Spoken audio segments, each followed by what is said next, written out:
दोस्तों, इस देश में ऐसा कौन सा व्यक्ति होगा जिसने कभी रामायण के बारे में देखा सुना ना हो। मुझे लगता है एक छोटी सी पॉपुलेशन हो सकती है, नेग्लिजिबल वन एट दैट, वो भी खासकर मेरा इशारा है यंगर जनरेशन की तरफ। बट वहाँ भी मुझे लगता है कि साल 2020 का जो लॉकडाउन हुआ था, उस दौरान जब दूरदर्शन पे रामायण का पुनः प्रसारण हुआ था, तो वो जो यंगर जनरेशन है जिनको अब तक नहीं पता था, उनको भी इस होली स्क्रिप्चर के बारे में काफ़ी कुछ पता लग गया होगा। सो दोस्तों, आज मैं इस बारे में इसलिए बात कर रहा हूँ क्योंकि मैं आपको बताना चाहता हूँ कि जो हमारे होली स्क्रिप्चर्स होते हैं, जैसे कि वेद पुराण हो गए, रामायण हो गई, महाभारत और Shrimad Bhagavad Gita for that matter, तो इनमें एक विशेषता होती है। आपने कभी अगर देखा होगा तो गौर किया होगा कि जो भी घटनाएं इन स्क्रिप्चर्स में घटित होती हैं, हमारे त्रिदेवों के अनुसार, जो हमारे 3 देव हैं, ब्रह्मा विष्णु महेश, तो उनके अनुसार ये सारी घटनाएं जो घटित होती हैं उसके पीछे एक बहुत महान उद्देश्य होता है, जो कि विश्व कल्याण के लिए होता है, वो एक लार्जर इंटरेस्ट के लिए होता है। तो इसी कड़ी से जुड़ी हुई एक कहानी, मतलब जो कि अपने आप में थोड़ी अलग है, उसके बारे में मैं आज आपसे बात करूंगा। उसका नाम है रावणायण। और दोस्तों, आप इस वीडियो को अंत तक ज़रूर देखें क्योंकि आज मैं एक छोटी सी अनाउंसमेंट करने वाला हूं, एक छोटा सा गिव अवे करेंगे at the end of this video. जुड़े रहिए मेरे साथ। मेरा नाम है धीरेन्द्र और आप देख रहे हैं कॉमिक्स एनिमल।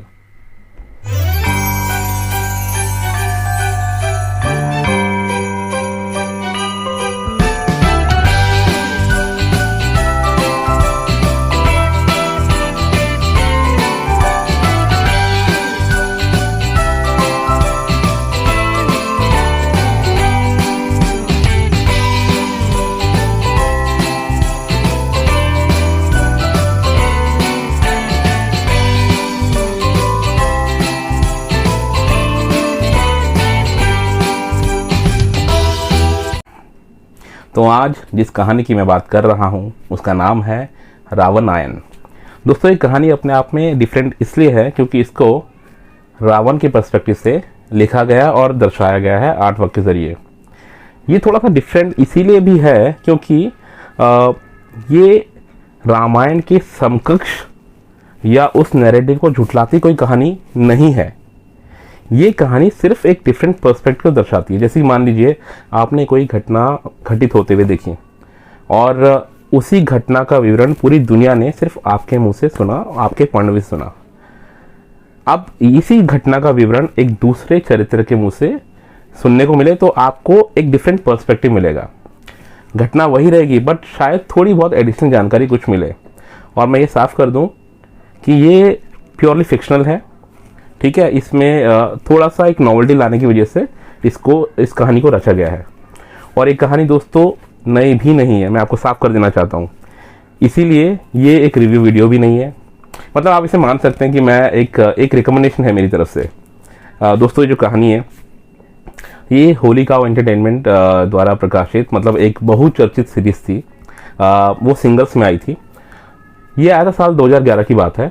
और उसके बाद अभी लॉकडाउन के दौरान जब हिंदी बेल्ट में कॉमिक्स पढ़ने वालों की तादाद फिर से बढ़ी, तो इसको नॉर्दर्न बेल्ट में उन हिंदी रीडरशिप तक पहुंचाने के लिए, हिंदी रीडर्स तक पहुंचाने के लिए पब्लिशर्स ने फिर से एक ग्राफिक नॉवल के रूप में फिर से पेश किया। तो मैंने जब ये कहानी पढ़ी तो मैं थोड़ा सा, मतलब इम्प्रेस तो मैं था ही, बट मैं थोड़ा सा हैरान और परेशान भी था। वो इसलिए कि मुझे कहानी बहुत पसंद आई, एक डिफरेंट टेक था और आर्टवर्क इसका बहुत ज़बरदस्त था। तो मुझे लगा कि भाई थोड़ा सा अफसोस ये हुआ कि मैं बहुत लेट हो गया इसको पढ़ने में। बट फिर थोड़ी सी छानबीन करी तो पता लगा कि इसकी जो ऑडियंस थी वो बहुत ही लिमिटेड रही है अभी तक। तो मैं थोड़ा सा, मतलब मुझे बुरा लगा कि भाई इतनी अच्छी कहानी है और इसको तो एक वाइडर ऑडियंस मिलनी चाहिए। तो इस कहानी को एक वाइडर ऑडियंस ना मिलना, मुझे लगा कि कहीं ना कहीं ये इंडियन कॉमिक्स इंडस्ट्री के लिए एक चिंताजनक बात है। तो इसलिए दोस्तों आज मैं इस बारे में बात कर रहा हूँ। मैं क्विकली आज आपको बताऊंगा 5 ऐसे रीजंस जिसके लिए आपको इस कहानी को पढ़ना चाहिए। सो नंबर 1, दोस्तों, ये जो रावणायण है it's a reimagine version of the Ramayana. And मुझे ऐसा लगता है कि as a reader you should always be open to new stories and new style of storytelling. Number 2, ये जो राइटर महोदय हैं ये जो विजेंद्र मोहिंती जी हैं, इनका ये मैं मानता हूँ कि एक उत्कृष्ट काम है, इनकी ये पूरी रचना है और सिर्फ इसके लिए भी आप इसे पढ़ सकते हैं। देखिए होता क्या है, ये रामायण जो है इस देश का बच्चा बच्चा जानता है, जिसमें जो रावण है उनकी भूमिका एक महाखलनायक की तरह दिखाई गई है। विजेंद्र ने क्या किया है, उन्होंने इस नैरेटिव को एक डिफरेंट टेक दिया है रावण के पर्सपेक्टिव से। रावण के पर्सपेक्टिव से उन्होंने इस पूरी कहानी को दिखाया है, एक दूसरा पक्ष दिखाया है जिससे आप अभी तक अनभिज्ञ थे, ना वाकिफ थे। अब रावणायण पढ़ेंगे तो आप उनकी क्रिएटिविटी को, उनकी सेंसिबिलिटी को और उनकी स्टोरी टेलिंग एबिलिटीज़ को और करीब से देखेंगे। देखिए इस तरह का जो टॉपिक है, ये जो इस ग्राफिक नॉवल की बात हम कर रहे हैं, एक अच्छी खासी कंट्रोवर्सी भी हो सकती थी, बट उन्होंने इसे क्या खूबसूरती से लिखा है। See just get this one thing very straight, this is not anti Ramayana, this story is from Ravana's perspective. Ravana एक ब्रह्मज्ञानी था, ब्रह्मा उनके दादाजी थे और वो ब्राह्मण जो मतलब बहुत ही विश्व प्रख्यात ब्राह्मण थे, विशर्वा, और एक राक्षस राजकुमारी थी कैकेसी। तो उनके ये दो माता पिता थे।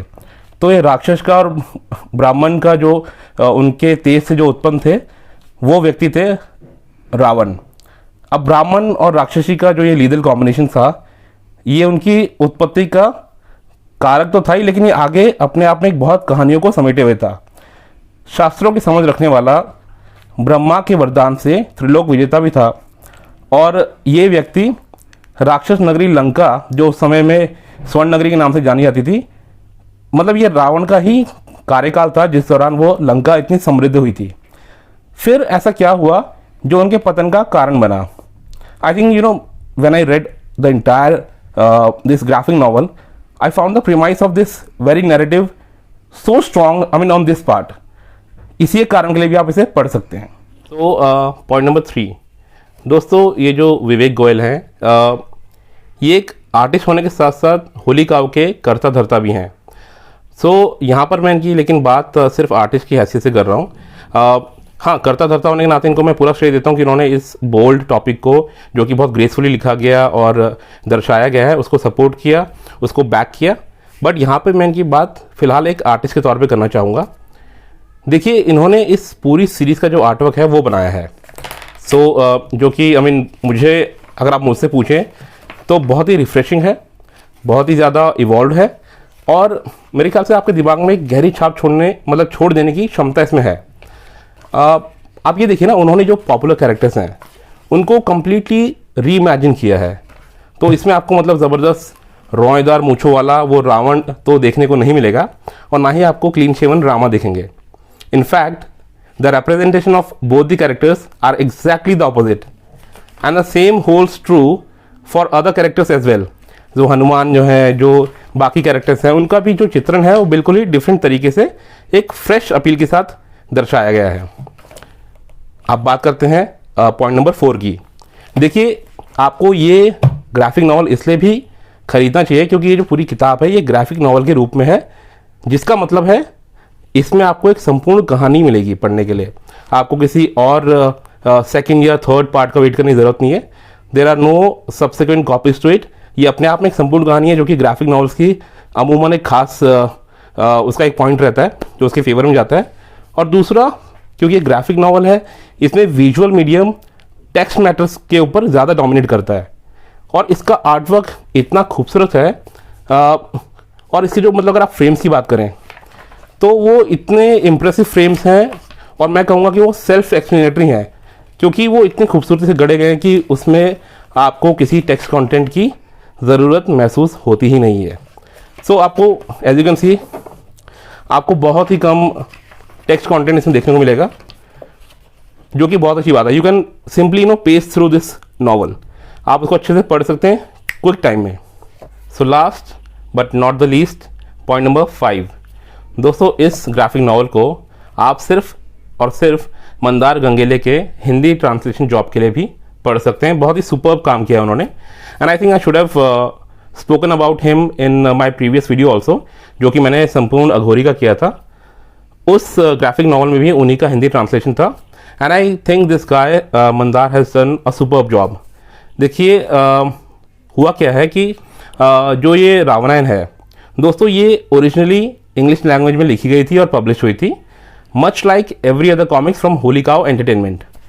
वो क्यों? क्योंकि उनके जो पब्लिशर्स और लीड आर्टिस्ट लोग जो रहे हैं वो नॉर्मली इंग्लिश कॉमिक्स पढ़कर बड़े हुए हैं। So right from their childhood they were fed on a this type of English comics like Batman, Superman, Mandrake, Archies, Tintin among others.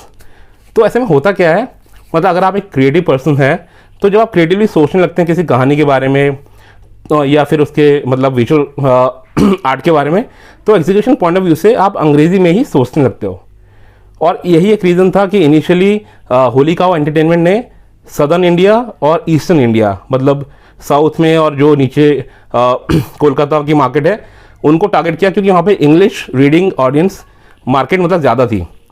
तो अब जब बात आई नॉर्दर्न इंडिया की मार्केट को एक्सप्लोर करने की, जहाँ पर हिंदी रीडिंग ऑडियंस ज़्यादा है, तो तारनहार बन के आए मंदार गंगेले। दोस्तों मैं ट्रांसलेशन को लेकर बड़ा सजग रहता हूँ, क्योंकि कई बार होता क्या है ना, ट्रांसलेशन के दौरान कहानी के शरीर के साथ साथ उसकी आत्मा की भी मौत हो जाती है। बट यहाँ मंदार जी ने कमाल किया है, मतलब उन्होंने संभाल लिया है।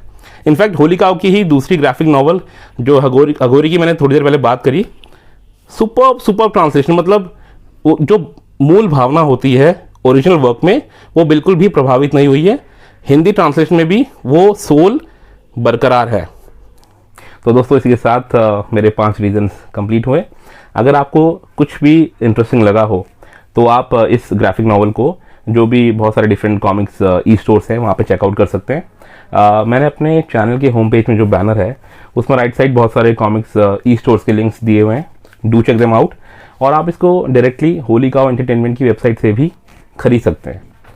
तो दोस्तों अब हम पहुंच गए अपने वीडियो के एंड तक, और जैसा कि मैंने आपको कहा था शुरुआत में कि आज मैं एक छोटा सा गिव अवे करना चाहता हूं। तो बेसिकली ये 3 कॉमिक्स हैं।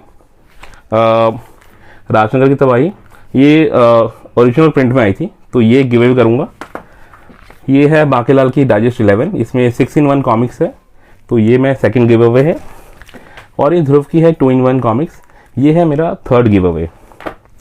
और सिर्फ यही नहीं, इन 3 कॉमिक्स के अलावा एक चीज़ और कॉमन रहने वाली है, मैं आपको एक बोनस कॉमिक्स भी दूंगा। वो बोनस कॉमिक्स होगी संजय गुप्ता द्वारा प्रकाशित, मतलब आने वाली, मतलब प्रकाशाधीन जो कॉमिक्स है, डोगा की जो बचपन की गाथा शुरू हुई है अब कचरा पेटी सीरीज के साथ ही, उसी सीरीज का जो दूसरा भाग है मेरी सोनू, जो कि लगभग अगले 10-15 दिनों में मार्केट में आ जाएगा, उसकी एक कॉम्प्लीमेंट्री कॉपी भी इनके साथ आप जो फर्स्ट 3 एंट्रीज होगी, जो फर्स्ट 3 फास्टेस्ट एंट्रीज होंगी उनको जाएगी। तो अब क्राइटेरिया क्या है वो आप सुन लीजिए जल्दी से। पहला बहुत सिंपल है कि आपको अपने ही जैसे 10 और कॉमिक्स लवर्स या फिर कुछ भी कहें, जो भी मतलब थोड़ा बहुत इंटरेस्ट रखते हो कॉमिक्स में, उनको आप मेरे चैनल से जोड़िए। Comics animal is the name of my channel and I don't know, I mean it's up to you. आप उनको चाहे तो इंस्पायर करें, चाहे आप उन्हें कन्विंस करें। Get them to subscribe my channel. आपको 10 लोग करने हैं, ठीक है, 10 नए लोग जोड़ने हैं। नंबर 2, आपको एक सिंपल से सवाल का जवाब देना है, और वो ये है कि अश्वराज के जो 5 घोड़े थे उनके नाम क्या हैं, और उन नामों के साथ आपको उनकी विशेषता लिखनी है। बहुत ही सिंपल क्वेश्चन है। अगर आप एक रेगुलर रीडर हैं तो you will get all those answers. यहाँ पे मुद्दा यह है कि जो फास्टेस्ट फर्स्ट 3 एंट्रीज होगी उनको ये प्राइज गिव अवेज मिलेंगे। और इसके साथ ही एक डेडलाइन भी है 5th of February, which is उस दिन वसंत पंचमी आई थिंक, तो वो इसकी डेडलाइन है।